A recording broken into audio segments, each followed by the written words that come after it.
नमस्कार, इनकलाब जिंदाबाद। स्वागत है आप सभी भाइयों का ग्रुप ऑफ भगत सिंह पे।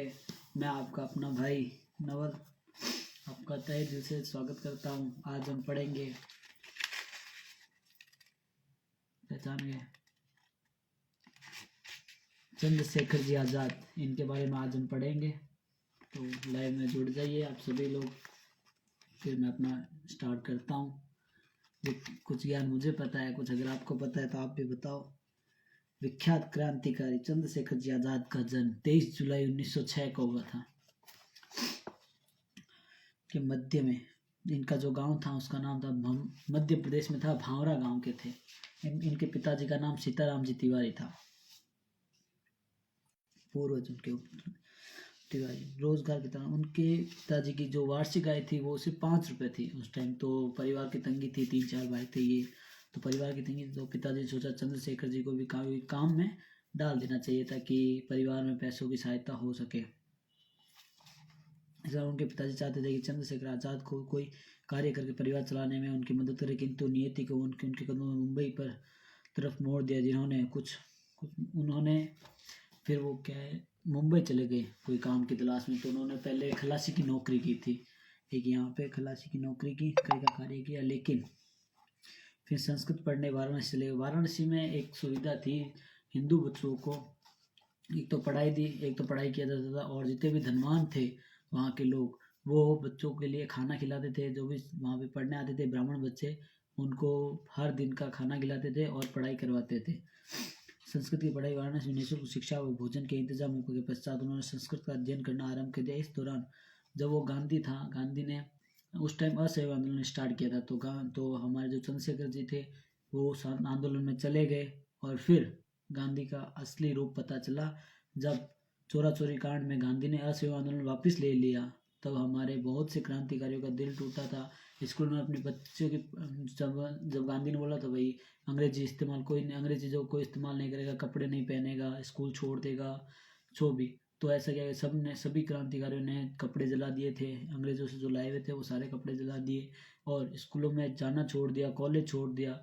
जब गांधी ने असहयोग आंदोलन वापस ले लिया, मतलब कि असहयोग आंदोलन को हटा दिया, तो तब जो जिन जिन क्रांतिकारी के बच्चों ने पढ़ाई छोड़ी थी, तो अंग्रेजी शासन ने उन बच्चों को वापस एडमिशन नहीं दिया। इस वजह से बहुत से लोग दुखी हुए थे। भगत सिंह जी दुखी हुए थे, उधम सिंह जी दुखी हुए थे, अशफाक उल्लाह खान साहब दुखी हुए थे, चंद्रशेखर आज़ाद भी दुखी हुए थे, राम प्रसाद बिस्मिल दुखी हुए थे।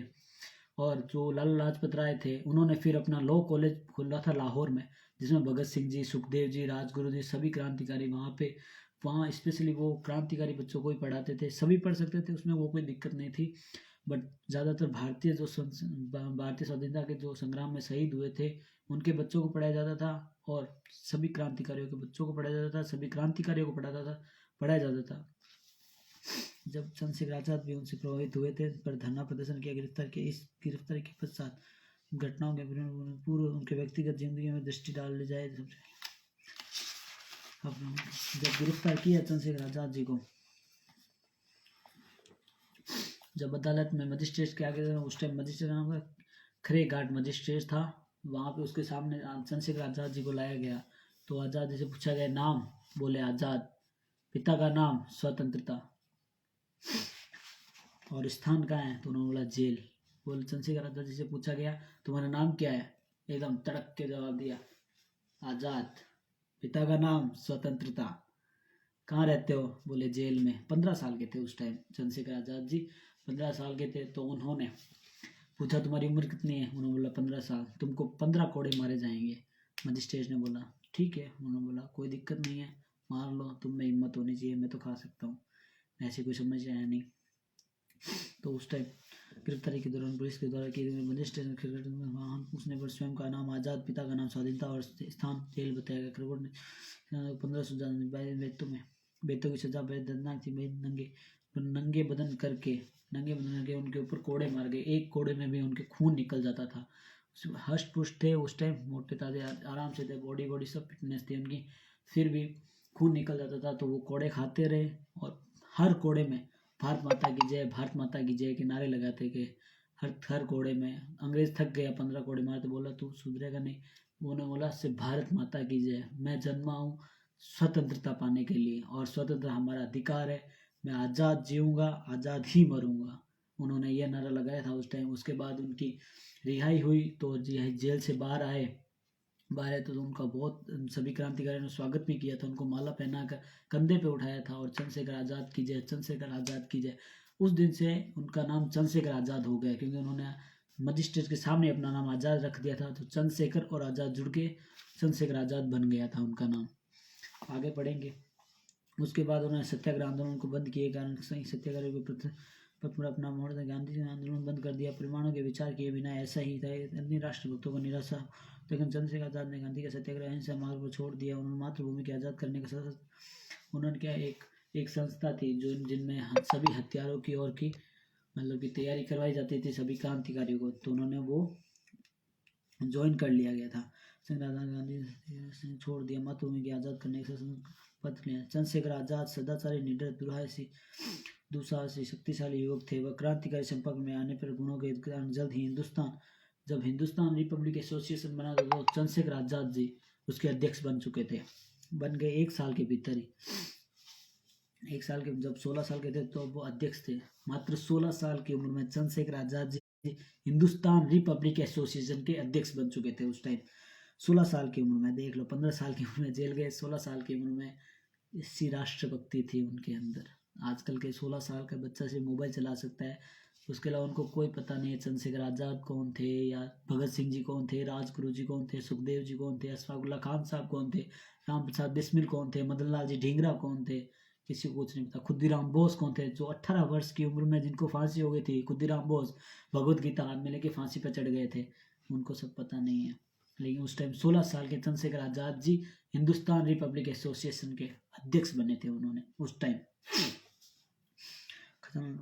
क्रांतिकारी प्राथमिक आवश्यकता, क्रांतिकारी तो बन गए थे, अब हथियार, पैसे, क्योंकि अपना दल चलाने के लिए सबसे बड़ी जरूरत होती है पैसों की और दूसरा हथियार की। तो उन्होंने काकोरी कांड, उस टाइम आपको सबको ही पता होगा काकोरी कांड किया ही था, तो काकोरी कांड की योजना बनाई थी। बट उससे पहले उन्होंने जो भी धनवान थे जो गलत काम करके पैसे कमा रहे थे, 2 नंबर का पैसा कमा रहे थे, तो अपना क्रांतिकारी दल बनाया।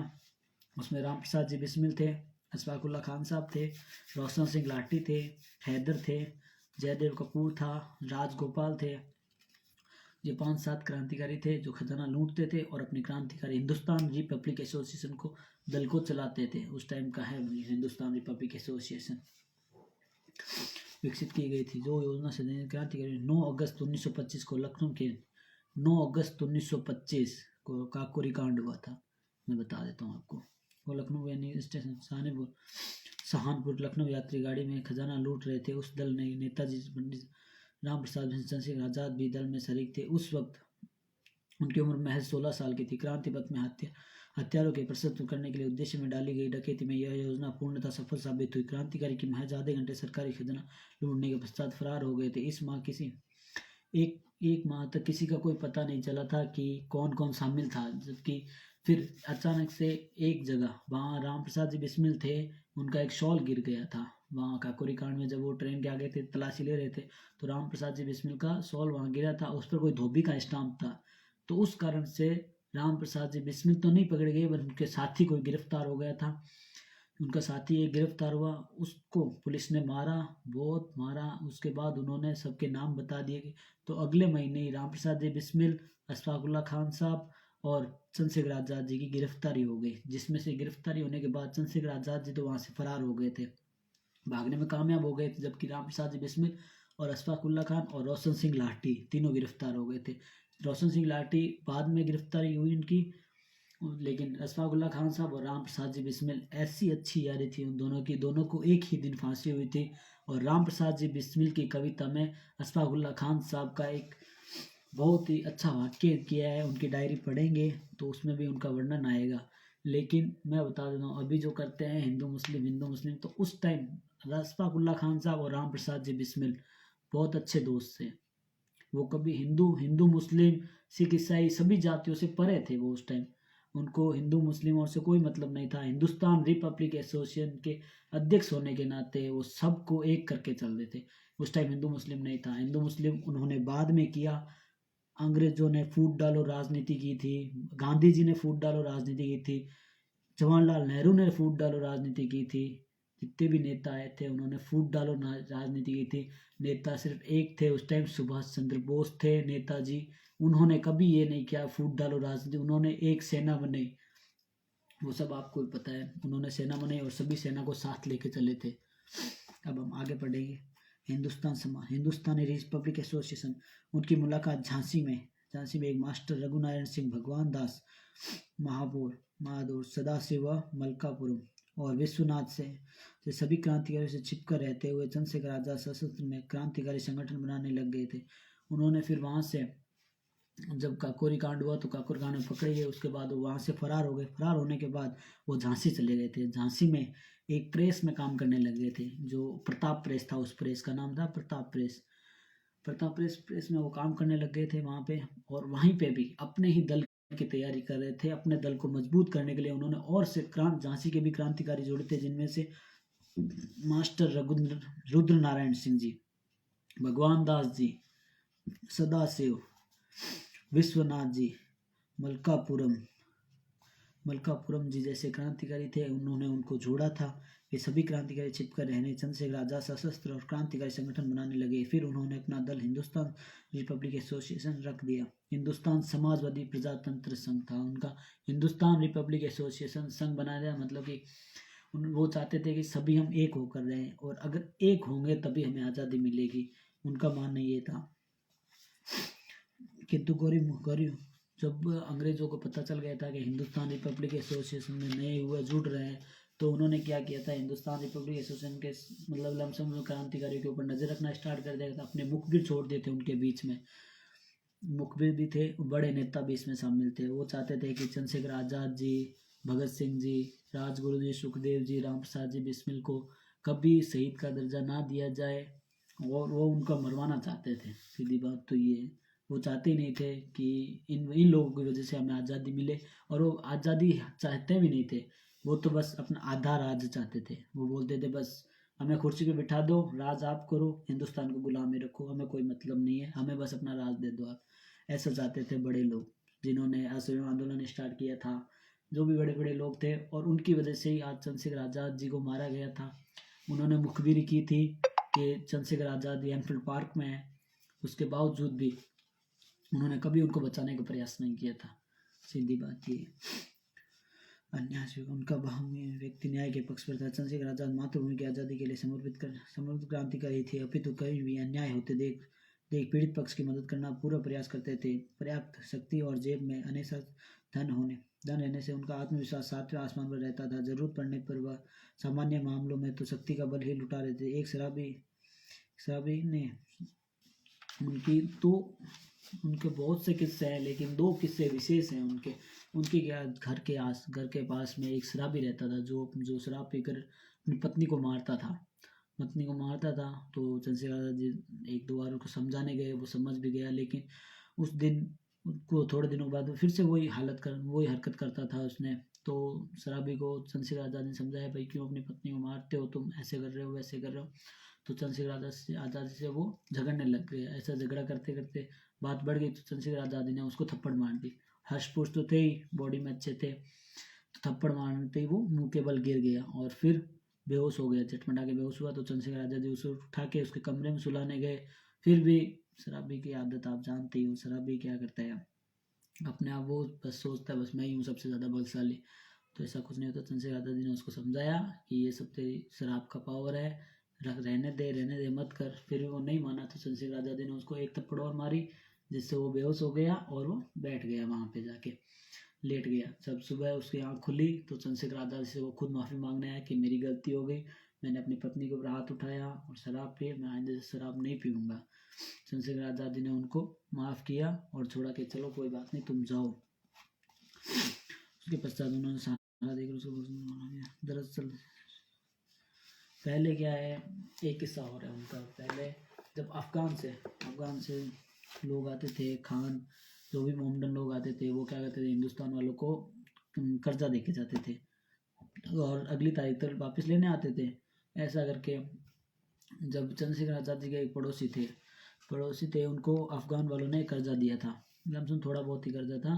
तो जब 1 साल बीता तो दोबारा अफ़गान आए, बोले भाई हमारा कर्जा वापस करो। तो उन्होंने, राजमिस्त्री थे वो, मतलब राजमिस्त्री का काम करते थे। उसके बाद उन्होंने अफ़गान को बोला कि अभी तो हमारे पास पैसे हैं नहीं, आप ऐसा नहीं, थोड़े दिन बाद आ जाइए, हम आपको पूरे पैसे देंगे। 1 हफ्ते को, शुक्रवार को वो आया था, अगले शुक्रवार को बोला था आप अगले शुक्रवार को आके अपने पैसे ले जाना, हमें कोई दिक्कत नहीं। बोला अफ़गान बोला नहीं, आज की तारीख है, ये रहा कागज़, मेरे पास कागज़ है, तुमने बोला था आज के दिन शुक्रवार को तुम पैसे दोगे तो तुम्हें आज के आज ही देने होंगे।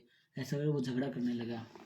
तो उन्होंने बोला कि हमारे पास पैसे नहीं है और मेरी तबीयत भी ख़राब थी तो मैं इतने दिन काम करने नहीं गया, तो मेरे पास पैसे नहीं, आप अगले हफ्ते आके पैसे ले जाना, मैं पूरे ब्याज सहित आपको पैसे दे दूंगा। अफ़गान ने बोला नहीं, ये रहा कागज़, आज के आज दो।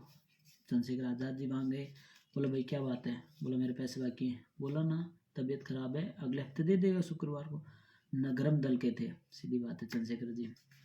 तो अफ़गान ने बोला नहीं, मुझे आज के आज पैसे चाहिए। चंद्रशेखर आज़ाद जी ने बोला आज पैसे नहीं है, अगले हफ्ते आके अपने पैसे ले जाना। अफ़गान ने छुरा निकाल लिया, छुरा निकाल के बोला इससे देखते हो। चंद्रशेखर आज़ाद जी ने बोला हाँ देखे हुए बहुत देखे हैं, चलाए भी बहुत है, मुझे कोई दिक्कत नहीं है। तो अफ़गान ने बोला वो दूंगा। चंद्रशेखर आज़ाद जी ने पिस्टल निकाल के उसके सामने रख दी। जानता है 1 राउंड फायर किया ना, कहीं जाएगा। अफ़गान ठीक है झटपटाते हुए बोला मुझे पैसे चाहिए। चंद्रशेखर आज़ाद जी ने बोला बोल दिया ना अगले हफ्ते आके पैसे ले जाना, समझ नहीं आ रहा। नहीं माना, थप्पड़ मारी, 1 राउंड फायर किया, अफ़गान की अक्ल ठिकाने लग गई। उस दिन के बाद अफ़गान कभी वहाँ पे आया भी नहीं। और चंद्रशेखर आज़ाद जी ने बोला उस व्यक्ति को तो खुद जाके वहाँ उसके पैसे दे के आएगा। उसने बोला ठीक है भाई साहब मैं दे के आ जाऊँगा पैसे। फर्स्ट पूछते, बहुत अच्छा पावर था उनका, माइंड पावर भी बहुत अच्छा था, रेक का रिगार्ड लगे, समझ गए नहीं, बस भाई बात ही। उसके बाद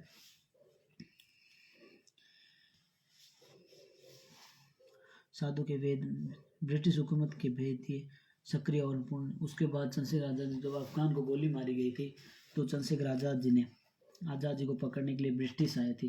ब्रिटिश राज में क्या है, मुखबिर घूमने लग गए थे चंद्रशेखर आज़ाद जी के पीछे के पे, उसका पता लगा। तो वो एक जगह कभी ठहरते नहीं थे, कभी झांसी से लखनऊ, लखनऊ से कोलकाता, ऐसे घूम घूम रहते थे। तो एक बार उन्होंने साधु का वेश धारण किया और 3rd क्लास में जाके बैठ गए, वहाँ भजन कीर्तन करने लगे।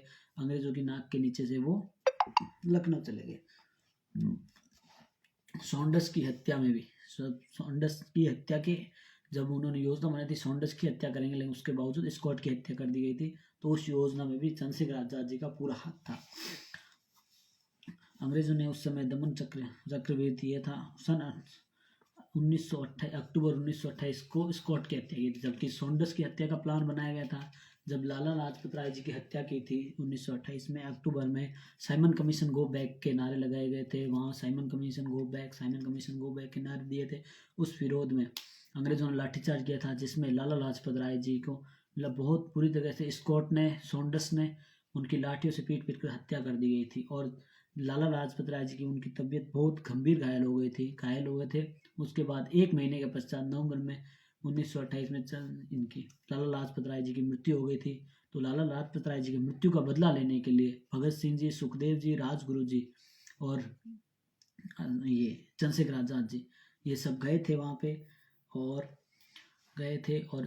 इसके सॉन्डर्स को मारने के लिए। लेकिन सॉन्डर्स उस दिन छुट्टी पे था, स्कॉट आया था तो स्कॉट को गोली मार दी गई थी। जब तीन राउंड फायर भगत सिंह जी ने किए थे, 2 राजगुरु ने किए थे। दोनों ने उनके, भगत सिंह जी ने उनके माथे में गोली मारी, राजगुरु जी ने उनके छाती पे गोली मारी और भगत सिंह जी ने 2 गोलियां उनके फेस पे भी मारी थी। अक्टूबर में भीड़ में साइमन कमीशन गोल में भीड़ को पुलिस लाठियां, उसमें पंजाब केसरी लाला लाजपत राय बुरी तरह से घायल हो गए थे। चोटों के कारण एक माह तक चल बजे। क्रांतिकारी पर उस हत्या का प्रतिकार लेने के लिए जिस दल को लाहौर में पुलिस अध्यक्ष स्कॉट को गोली मारने का कार्य सुबह दिया, उसमें भगत सिंह जी, राजगुरु जी, सुखदेव जी और राजगोपाल। सबसे मैं बता देता हूँ, अगर इस बात की जानकारी अगर बाहर लीक की थी तो वो राजगोपाल थे। उनको पकड़े जाने का डर था, पुलिस के आगे गिड़गिड़ाए तो उन्होंने सबके नाम लिए थे। विशासन से आज़ाद भी शामिल थे। उनका काम यह था कि यदि स्कॉट को गोली मारने के पश्चात कोई व्यक्ति क्रांतिकारियों का पीछा करे तो आज़ाद उसे मौत की घाट उतार दे। स्कॉट किसी वजह से दफ्तर नहीं पहुंचा तो उस बजाय सॉन्डर्स राजगुरु व भगत सिंह जी को, सॉन्डर्स की हत्या हुई थी जो भगत सिंह जी ने और राजगुरु जी ने की थी। जबकि स्कॉट को मारना था, सॉन्डर्स को मार दिया था उसने। उन्होंने भगत सिंह जी ने मारा था। और चंद्रशेखर आज़ाद जी की ड्यूटी ये थी, उनका कार्य यह था, यदि सॉन्डर्स की हत्या करके वहाँ से निकले, तो यदि कोई क्रांतिकारियों का पीछा कर रहा है तो चंद्रशेखर आज़ाद जी उनको हैंडल करेंगे, उन पे राउंड फायर करेंगे, पैरों में उनकी गोलियां मारेंगे, जहाँ तक किसी भी पुलिस वाले, किसी भी हिंदुस्तानी की मौत नहीं होनी चाहिए। जय हिंद भाई साहब। किसी भी हिंदुस्तानी की मौत नहीं होनी चाहिए, ये बात पहले ही लिखी गई थी। लेकिन गद्दारों को सजा देने का पूरा पूरा हक है, ये चंद्रशेखर आज़ाद भी जानते थे, भगत सिंह जी भी जानते थे, और राजगुरु जी भी जानते थे, भारत का संविधान भी जानता है। तो चंद्रशेखर आज़ाद जी ने एक चांद सिंह नाम का कांस्टेबल भगत सिंह जी का पीछा करते हुए आगे आया। तो चंद्रशेखर आज़ाद जी ने तो उसको बोला, तू चला जा भाई पीछे, तो हिंदुस्तान का, हम तुझे नहीं मारना चाहते हैं। लेकिन उन्होंने चंद्रशेखर आज़ाद जी को गाली दी, जो उनको सहन हुई नहीं। तो फिर भी उसको समझाया, तू चला जा, हम नहीं मारना चाहते, हम किसी भी हिंदुस्तानी का खून नहीं बहाना चाहते, ये तू वापस चला जा। तो फिर भी वो पीछे आया, चंद्रशेखर आज़ाद जी के पीछे उसने फायर की। तो चंद्रशेखर आज़ाद जी ने जवाबी फायरिंग में चांद सिंह की हत्या कर दी थी। 8 अप्रैल नई दिल्ली असेंबली में बम धमाका हुआ, आपको पता ही है।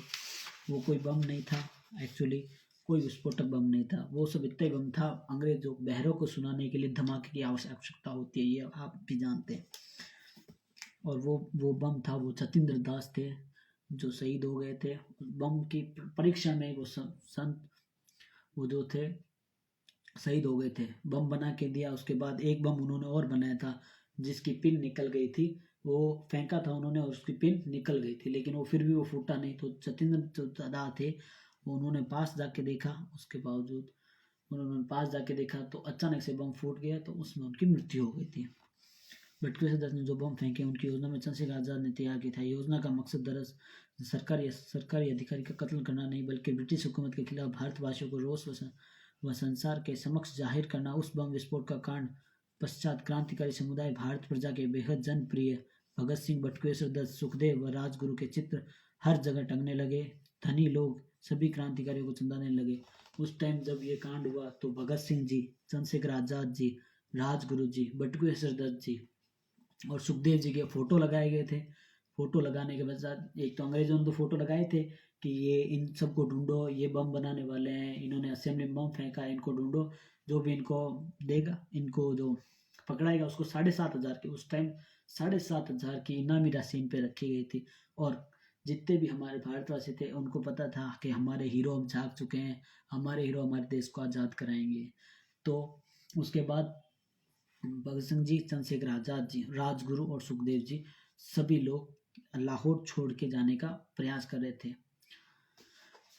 मनोचित गुणों के बिना कोई भी शख्स महान नहीं होता। उद्देश्य में समझ लेने के लिए सत्ता, दयालुता, गुण जाहिर होना चाहिए। सॉन्डर्स की हत्या करने के बाद चंद्रशेखर आजाद गिरफ्तार नहीं आ सके। उनके सिर पर तब 7,500 की राशि रखी गई थी चंद्रशेखर आजाद जी को गिरफ्तार करने के लिए, क्योंकि भगत सिंह जी और बटुकेश्वर दत्त जी तो पहले से ही वहीं गिरफ्तार हो गए थे, असेंबली हॉल में ही गिरफ्तार हुए थे। ठीक है, तो चंद्रशेखर आजाद जी गिरफ्तार नहीं हुए थे। उसके बाद उनके ऊपर 7,500 की राशि गिरफ्तार राशि गई थी। जब चंद्रशेखर आजाद जी भागे थे, मतलब लाहौर छोड़ के गए थे, तो उन्होंने बोला, वहाँ से रवाना होने के बाद एक बुढ़िया थी जिनकी एक बेटी थी, शादी की उम्र थी उस लड़की की, तो वो उनके घर गए, उनके घर में पनाह दी। जब उन जो बूढ़ी माता थी उनको पता था चंद्रशेखर आजाद जी है, इनके पीछे पुलिस लगी हुई, इनके ऊपर इनाम भी है 7,500 का, बट उसके बावजूद भी उन्होंने चंद्रशेखर आजाद जी को कभी गिरफ्तार नहीं करवाया। चंद्रशेखर आजाद जी ने बोला था, उनको बस शादी की टेंशन थी अपनी बच्ची की, तो चंद्रशेखर आजाद जी ने बोला इन बच्ची की शादी करवा दीजिए। तो उन्होंने बोला भाई वो दहेज मांग रहे हैं, हम दहेज का इंतजाम कैसे करें। चंद्रशेखर आजाद ने बोला मेरे ऊपर 7,500 की राशि है, गिरफ्तार राशि, आप वो राशि प्राप्त कर लेना, आप मुझे गिरफ्तार करवा दो। तो उन बुढ़िया माता ने बोला नहीं, तुम भी मेरे बेटे जैसे ही हो, तो मैं आपको कैसे गिरफ्तार करवा दूं, और मैं किसी भी क्रांतिकारी को गिरफ्तार नहीं करवा सकती। एक मैं 7,500 की, इससे अच्छी तो मेरी बेटी कुमारी रहे तो मुझे चलेगा।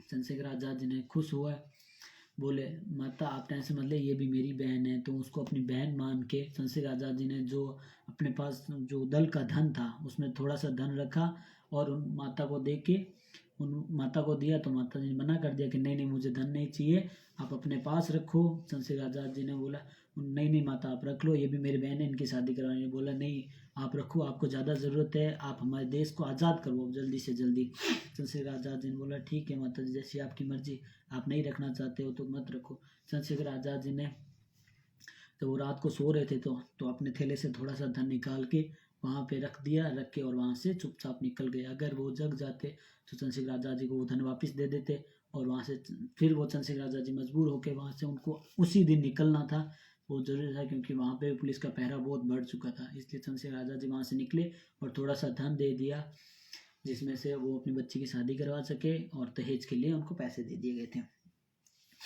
चंद्रशेखर आज़ाद जी की सन 27 फरवरी 1931 का दिन आ गया था। इलाहाबाद में इनफील्ड पार्क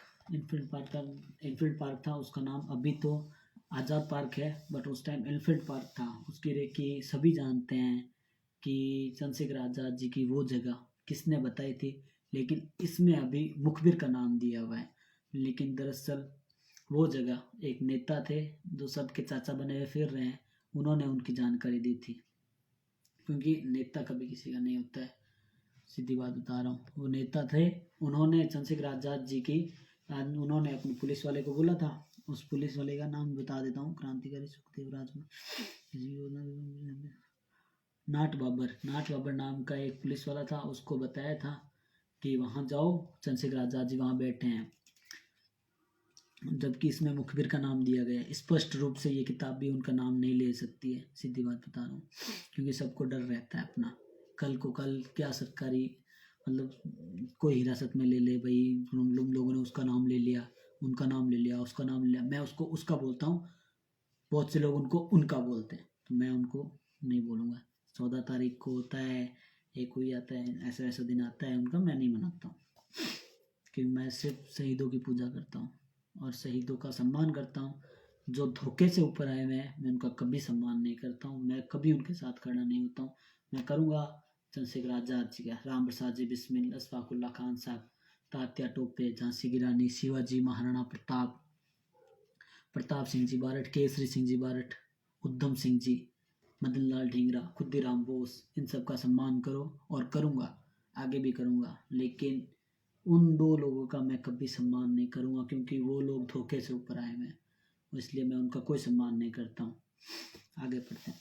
27 फरवरी 1931 को इलाहाबाद के एनफील्ड पार्क में साथी सुखदेव राज के साथ बैठकर क्रांति की योजना पर चर्चा कर रहे थे। मुखबिर ने अध्यक्ष नाट बाबर को इसकी जानकारी दे दी। नाट बाबर ने भारी संख्या में, तो नाट बाबर को जब जानकारी मिली थी कि सुखदेव राज और चंद्रशेखर आज़ाद जी दो ही बैठे हैं एनफील्ड पार्क में, और फिर भी नाट बाबर ने पूरी संख्या के साथ बड़ी बारी कम से कम 15-20 पुलिस वालों को साथ में लेकर एनफील्ड पार्क पर धावा बोल दिया, जबकि चारों तरफ से एनफील्ड पार्क को घेर लिया और चुपके से हमारे शहीद चंद्रशेखर आज़ाद जी के पैर में गोली मारी थी, छुपके मारी थी, उसकी भी हिम्मत नहीं थी कि वो सामने आके मार ले।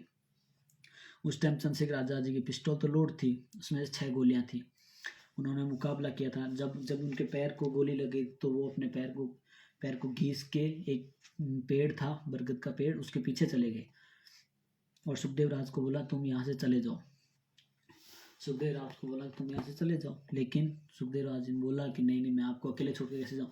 उन्होंने बोला जब हिंदुस्तान रिपब्लिक एसोसिएशन का अध्यक्ष होने के नाते मैं तुमको ये आदेश देता हूँ कि तुम यहाँ से चले जाओ, क्योंकि हमारे दल में क्रांतिकारियों की कमी है, इसलिए तुम हमारे दल को आगे बढ़ाओगे और क्रांतिकारियों को और जोड़ोगे। मैं मर जाऊं तो मुझे कोई दिक्कत नहीं, पर मेरे विचारों को तुम आगे लेके जाओगे। सुखदेव राज जी ने नम आंखों से क्रांतिकारी चंद्रशेखर आज़ाद जी के पैर छुए और वहां से रवाना हो गए। रवाना होने के बाद चंद्रशेखर आज़ाद जी ने 2-4 पुलिस वालों को मारा ही था उस टाइम, 2-4 मार के जब वो जो नाट बाबर था उसके हाथ पे उन्होंने गोली मारी थी, तो हाथ पे गोली मारने के बाद वो घायल हो गया था। घायल होने के बाद उन्होंने जब चंद्रशेखर आज़ाद जी के पास राउंड फायर किए थे, उन्होंने 5 राउंड फायर किए कर दिए थे। जब एक उनके पास गोली बची थी, गोली बचने के बाद उन्होंने मिट्टी को हाथ में लिया और भारत माता की जय करते हुए बोला, भारत माँ मुझे माफ़ करना, मैं आपकी इतनी सेवा कर सका, मुझे माफ़ कर देना, मैं आप वहाँ आके यहाँ नहीं कर सकता, मैं आपको यहाँ आज़ाद नहीं करवा सकता, मैं बीच में छोड़ के जा रहा हूँ, मुझे और जन्म देना, मैं आगे आके आपकी ऐसे ही सेवा करूँगा। तो फिर ऐसे ही करके उनके पास एक गोली जब बची थी तो भारत माता की मिट्टी को मुट्ठी में लेके अपने कनपट्टी पे पिस्टल रखी और गोली मार ली, क्योंकि उन्होंने बोला था मैं आज़ाद जीऊँगा, आज़ाद ही मरूँगा, कभी गिरफ्तार नहीं होऊँगा। जीते जी कभी गिरफ्तार नहीं हुए थे चंद्रशेखर आज़ाद जी, और मरने के बाद, शहीद होने के पश्चात भी, माफ़ करना, शहीद होने के पश्चात भी वहाँ तक 1 घंटे तक किसी भी पुलिस वाले की हिम्मत नहीं हुई थी कि चंद्रशेखर आज़ाद जी के पास जाके उनको देख लें। 1 घंटे के बाद सभी पुलिस बल वहाँ पे चारों तरफ से घेरा। घेरने के पश्चात जब चंद्रशेखर आज़ाद जी की साइकिल पास में खड़ी थी, उसको वहाँ से हटा दिया गया, गायब कर दिया गया था। चंद्रशेखर आज़ाद जी की कोई निशानी ना रहे।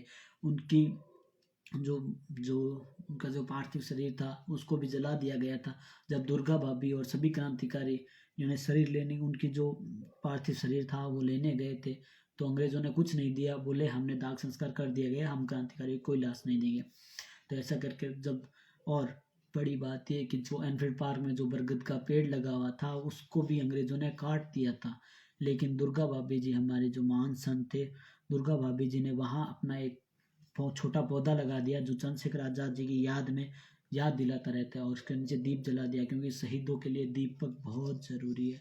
जब दुर्गा भाभी जी ने दीपक जहाँ जहाँ जलाया तो अंग्रेजों ने वो दीपक भी बुझा दिया था, उसी पेड़ को उखाड़ के उन्होंने फेंक दिया था कि नहीं यहाँ पे कोई पेड़ नहीं लगाएगा, ऐसा वैसा। फिर भी रात के अंधेरे में दुर्गा भाभी जी ने एक पेड़ और लगा दिया। आज भी उत्तर प्रदेश में आज़ाद पार्क में वो पेड़ वहीं लगा है। चंद्रशेखर आज़ाद जी की प्रतिमा भी बनाई हुई है। मैं खुद जाऊंगा उस प्रतिमा को देखने के लिए, उसको नमन करने के लिए। ऐसे ही सभी सभी शहीदों का सम्मान करने के लिए आप सभी तत्पर रहें। चंद्रशेखर आज़ाद जी को, ये थी हमारे चंद्रशेखर आज़ाद जी का जीवन परिचय जो मैंने आपको बताया है। आप ऐसे हमारे पेज पर जुड़ते रहिए। मैं सभी का स्वागत भी करता हूँ और सभी को बताना चाहता हूँ कि आप सभी शहीदों का सम्मान कीजिए, चाहे वो कोई भी हो। धीरे धीरे पढ़िए सभी शहीदों को, आपको पता चलेगा। ज़रूरी नहीं कि चंद्रशेखर आज़ाद जी, ऐसे 3,74,000 लोग शहीद हुए थे ऑन रिकॉर्ड। 3,74,000 तो अंग्रेजों की डायरी में रिकॉर्ड है कि ये लोग शहीद हुए। उसके अलावा भी बहुत से लोग शहीद हुए थे, इसलिए आप याद कीजिए उनको। कोई नहीं, ज़्यादा नहीं मैं बोल रहा हूँ, आप एक शहीद के बारे में भी आप अगर पढ़ लोगे तो भी आपका खून खौल उठेगा कि चंद्रशेखर आज़ाद जी क्या थे, या भगत सिंह जी क्या थे, खुदीराम जी बोस क्या थे। सभी थे, सभी लोगों ने जो आज देश को आज़ाद कराया है, सभी ने मिलकर देश को आज़ाद कराया है। इसलिए मैं नहीं चाहता हूँ कि, मतलब जिन्होंने कुछ किया ही नहीं है देश के लिए, आप उनका क्यों सपोर्ट कर रहे हो। जो शहीद हुए हैं आप उनकी पूजा करो, उनका बर्थडे मनाओ, उनका जन्मदिन मनाओ। जो शहीद नहीं हुए हैं, सिर्फ एक पिता बन गया, एक चाचा बन गया, वो कोई मतलब नहीं है। उन्होंने किया क्या है मुझे ये बताओ। आप खुद उनकी असलियत पढ़ सकते हो कि उन्होंने देश के लिए कुछ नहीं किया। जब असहयोग आंदोलन स्टार्ट करवाया था, चोरा चोरी कांड में कितने 5 से 7 पुलिस वाले मारे गए थे, लेकिन उस टाइम ये किसी को नहीं पता है कि चोरा चोरी कांड में 15 लोग हमारे शहीद हुए थे। पता है जलियांवाला बाग कांड में कितने लोग शहीद हुए थे, वो हमारे होते। उस टाइम किसी ने निंदा नहीं की कि नहीं ये गलत है, वो गलत है। अंग्रेजों के खिलाफ कौन आवाज है, उसने तो ये बुलाया था बस हमें बचा लो, बाकी सबको मार दो, कोई दिक्कत नहीं है। उस टाइम जब चाहते थे भगत सिंह जी की फांसी भी रोक सकते थे, लेकिन भगत सिंह जी फांसी को भी नहीं रोकने है। क्यों? क्योंकि उनको पता था अगर इनकी फांसी नहीं हुई और ये जिंदा रह गए तो इनको ये आने वाले राज कर देंगे। ये क्या बोलेंगे, नहीं भाई हमने देश को आज़ाद करवाया है। भगत सिंह जी की ऐसी सोच भी नहीं थी, लेकिन जिनकी सोच थी मैं उनके बारे में बता रहा हूँ कि वो सोचेंगे, भगत सिंह जी बोलेंगे हमने राज करवाया है, हमने देश को आज़ाद करवाया तो हमें भी हिस्सा चाहिए। लेकिन ऐसी कोई भगत सिंह जी को 1% भी हिस्सा इच्छा नहीं थी। भगत सिंह जी ने खुद अपनी तारीख तय की थी, मैं फांसी पे जाऊंगा। लेकिन उस दिन सुबह जब भगत सिंह जी को पता चला कि मेरी फांसी हो रही, तो 4 किलो वजन उनका बढ़ गया था। जब तोला था तो वजन बढ़ गया था उनका 4 किलो। बहुत खुश हुए थे कि नहीं मैं अपने भारत माँ के पास जा रहा हूँ। और उन्होंने बोला था मैं वापस जरूर आऊँगा दूसरा जन्म लेने के लिए। भगत सिंह जी ने अपनी माँ को बोला था कि मेरा दूसरा जन्म होगा माँ, आप चिंता मत करो, आप सभी को अपना भगत सिंह ही समझो। तो भगत सिंह जी माँ ने बोला था ठीक है बेटा मैं तेरा वेट करूँगी। हमारे भगत सिंह जी भी बहुत बहुत बड़े क्रांतिकारी थे। जो अभी चाचा और पिता बने हुए ना, उससे 100 गुना ऊपर क्रांतिकारी थे हमारे भगत सिंह जी। उनको याद करो, उनका शहीद दिवस मनाओ, उनका जो जन्म दिवस आता है वो मनाओ। ऐसे सेलिब्रेट करने के लिए बहुत से दिन हैं, लेकिन एक दिन शहीदों के लिए ज़रूर मनाना चाहिए हमें। इनकलाब जिंदाबाद। धन्यवाद। भगत सिंह जी अमर रहें। भारत माता की जय। जय हिंद। कल फिर आऊँगा, इसी टाइम आऊँगा। आप सभी साथियों का ऐसे ही सहयोग रहा तो एक ना एक दिन मैं भगत सिंह जी की मूर्ति ज़रूर लगवाऊंगा बीकानेर में। मेरी हार्दिक इच्छा है, मूर्ति मैंने बनवा रखी है। अगर आप सभी भाइयों का साथ रहा तो भगत सिंह जी की मूर्ति बीकानेर में लगेगी और ज़रूर लगेगी। इनकलाब जिंदाबाद। धन्यवाद। भारत माता की जय।